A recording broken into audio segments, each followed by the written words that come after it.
Hi, today I'm doing a Tarina Tarantino pink heart inspired tutorial. That's a ring. So first I'll start with the materials you'll need. First you'll need some cutters in a heart shape. One in a larger size and smaller size. This is 5 centimeters across and this is 3 centimeters across. You'll also need some polymer clay. This is Primo in Candy Pink, but you can choose any colour you like. I have some Donicato liquid poly clay, a flat pad ring in silver tone, some E6000 glue, some saran wrap, a screw eye bail in 8x4mm, and then I have some rhinestones that people use for nail art. And these are iron-on, so they can withstand really high heats, and they're 2mm and mixed in colours. So they're the materials you'll need. And sorry, just one more, a toothpick, and I've put a blob of translucent polymer clay on the bottom, and that will be for putting on the rhinestones. So first you need to make the heart shape. So you have to make the clay nice and malleable and soft, and then either using a rolling pin, you can roll it flat using 2 rods on either side and put the clay in the middle and kind of roll that way. Or if you have a pasta making machine, I'd recommend rolling the clay on a setting of 2 and then folding it over into 2 layers. For this project I would recommend about 1.5 blocks of clay, so you can make a big enough square to fit the heart on. So I'm going to take my big cutter and I'm going to take the saran wrap, which I've doubled over, and I'm just going to layer it on top.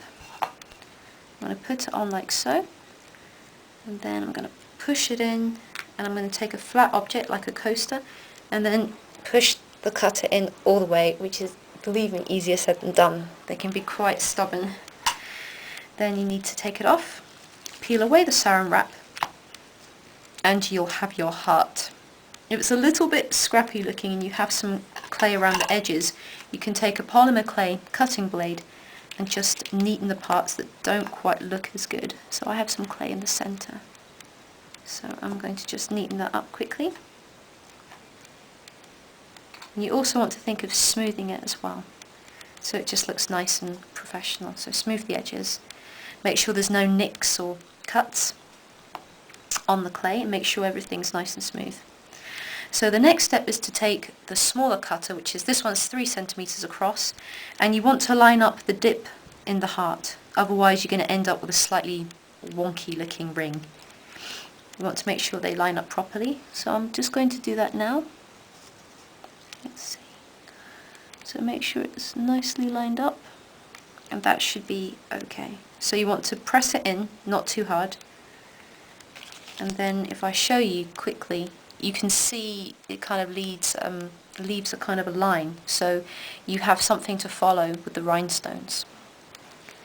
So I'm going to take the toothpick, which has the translucent clay on the top end.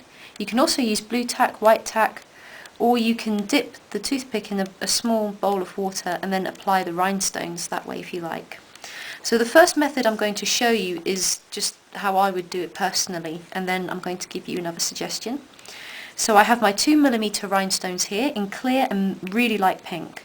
So the first rhinestone I'm going to put on is the centre one, and I'm not going to put it directly on the line. I'm going to put it kind of below, because you want it to really have that nice curved shape. If you put it on the line, it won't curve right.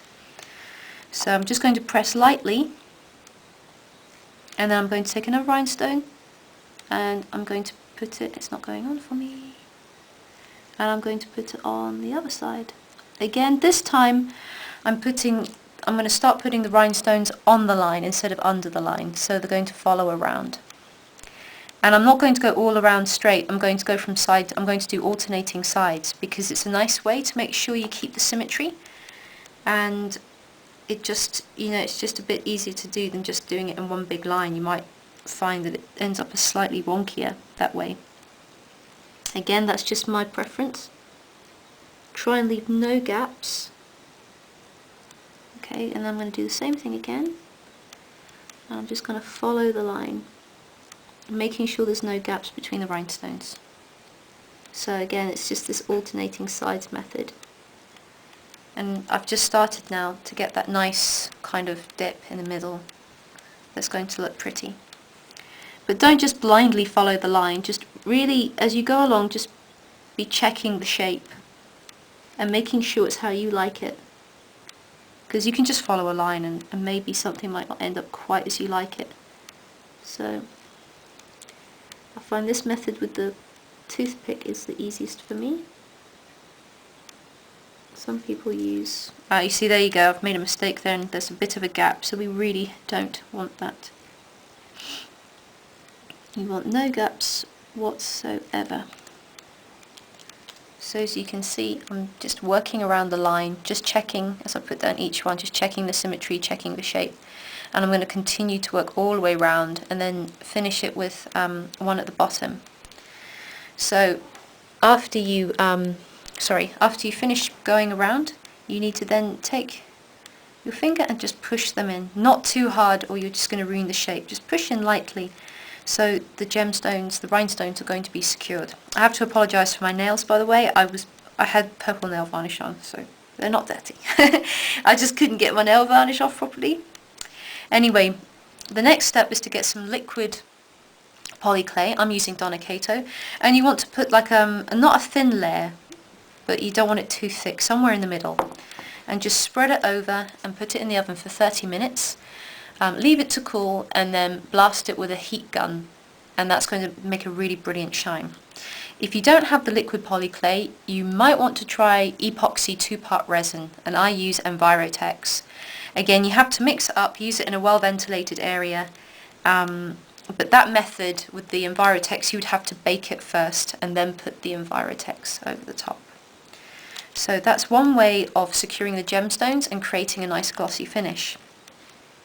Another suggestion, and I made this other heart-shaped piece out of mud clay, just out of scrap clay, and I just used some spare gemstones, and these are 3mm across, and I decided to do a slightly different pattern and leave a gap between them. So one way you can do this is you can bake the polymer clay first. Please follow the package instructions, it varies from make to make. And then what you can do is put a layer of gloss over first. You don't have to gloss it, you might want to skip the gloss part. But you might want to put a layer or two of gloss first, leave it to dry properly, and then take your E3000, and then again you could use a toothpick or kind of a spatula or something small, or you could put some clay on it, and then just smooth it around the line, following the line again, and then placing each rhinestone on. So that's another way you can do it. Finally, Lisa Feynman, who owns an Etsy store, made some beautiful jewellery with rhinestones. She recommends, well, she uses Swarovski. She said, put the gemstones in, take them out with tweezers, put a little liquid clay in the hole, replace the crystals, and then after you cook it again, put some glaze around the edge once it's dried to make sure it's secured. So that's her recommendation. So I'd like to thank her for that. So you can use E6000 with gloss. You can use the liquid polymer clay. You can bake it and then put some resin on, and that will take about 3 days to cure. So it's a little bit more time consuming. But after you've achieved the right effect and the kind of look that you want, the final step is to add your flat back ring. All you need again is you can use super glue or E6000, put a small amount on, and then just hold it in place on the back until it's secure and wait for it to dry properly. If you don't fancy making it into a ring, if you kind of think this would make a nice pendant, before you cook it you can take a screw-eye bail, this is in silver tone, 8x4mm, and just insert the bail, squeeze it in a little bit, and then you can just add a bail to it like so, and wear it as a pendant, and then attach a spring bail, and then you can add a ball chain necklace to that. I've done other tutorials on how to make pendants, so you might want to check them out on how to insert bails. And I think that's just about everything. So if you have any questions, then just send me a private message or just leave a comment. And I hope it was useful, and I hope you have lots of fun kind of making, you know, bright, vibrant jewellery like Tarina Tarantino's, because I love her stuff. It's really fun. Anyway, thank you for listening, and I hope to see you next time. I think my next tutorial is going to be earring storage. But until next week, take care. Thank you for watching again. Okay, bye.